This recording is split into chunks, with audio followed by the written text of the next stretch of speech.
ভারতের প্রধানমন্ত্রী নরেন্দ্র মোদীর আমন্ত্রণে দুদিনের রাষ্ট্রীয় সফরে দুপুরে যাচ্ছেন শেখ হাসিনা। এ নিয়ে বিস্তারিত জানাতে নয়াদিল্লি বাংলাদেশ হাইকমিশন থেকে সরাসরি যুক্ত হচ্ছেন সহকর্মী ইসরাত জাহান উর্মি।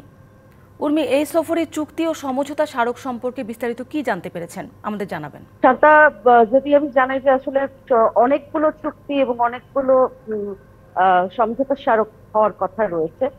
সেগুলি আরো বিস্তারিত আসলে আমরা জানার চেষ্টা করছি ধীরে ধীরে, একেবারে নিশ্চিত না হয়ে কিছুই এই মুহূর্তে জানানো উচিত হবে না। কিন্তু যদি আমি আপনাকে কিছু তথ্য দিয়ে রাখি যে যেটি বলা হয়েছিল আগে, যে তিস্তা এবারে একটি অত্যন্ত গুরুত্বপূর্ণ ইস্যু হিসেবে কিন্তু এক ধরনের গুরুত্ব পাবে। কারণ তিস্তা শুধু এখন আর বাংলাদেশ ভারতের বিষয় নয়।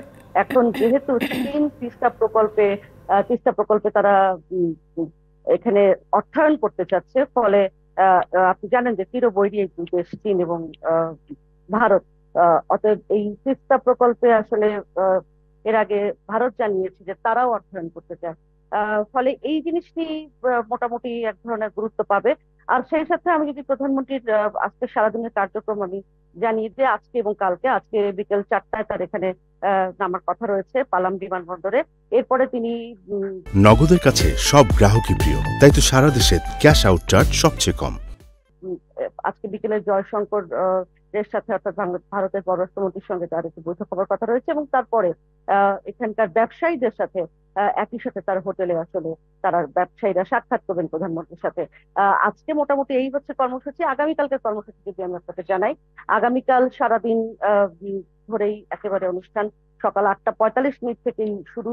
রাষ্ট্রপতি ভবনে তাকে দেওয়া হবে গার্ড অফ অনার।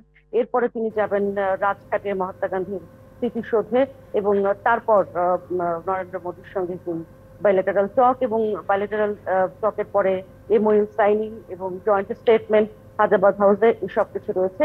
এবং শেষে তার এরপরে আরো কিছু অনুষ্ঠানের মধ্য দিয়ে বিকেলেও হায়দ্রাবাদ হাউসের পরে তার সাথে আরো বাংলাদেশ ভাইস প্রেসিডেন্টের সাক্ষাৎ করার কথা রয়েছে, এবং তিনি ভারতের প্রেসিডেন্টের সাথে, রাষ্ট্রপতির সাথে সাক্ষাৎ করবেন। তারপরে তিনি কাল বিকেলে বা সন্ধ্যাতে কিন্তু ঢাকার উদ্দেশ্যে রওনা দেবেন। ফলে খুব দুদিনের ভিজিট, কিন্তু খুবই আসলে একদম টাইট সব শিডিউল, একের পর এক অনুষ্ঠান চলবে, এবং অনেক গুরুত্বপূর্ণ বেশ কিছু চুক্তি বা সমঝোতা হওয়ার কথা রয়েছে। সেগুলো সম্পর্কে আমরা জানার চেষ্টা করছি, এবং জানা মাত্র নিশ্চয়ই আপনার মাধ্যমে আমরা দর্শকদের এই ভিজিট সম্পর্কে বিস্তারিত জানানোর চেষ্টা করবো দিল্লি থেকে। শান্তা। উর্মি, আপনাকে ধন্যবাদ।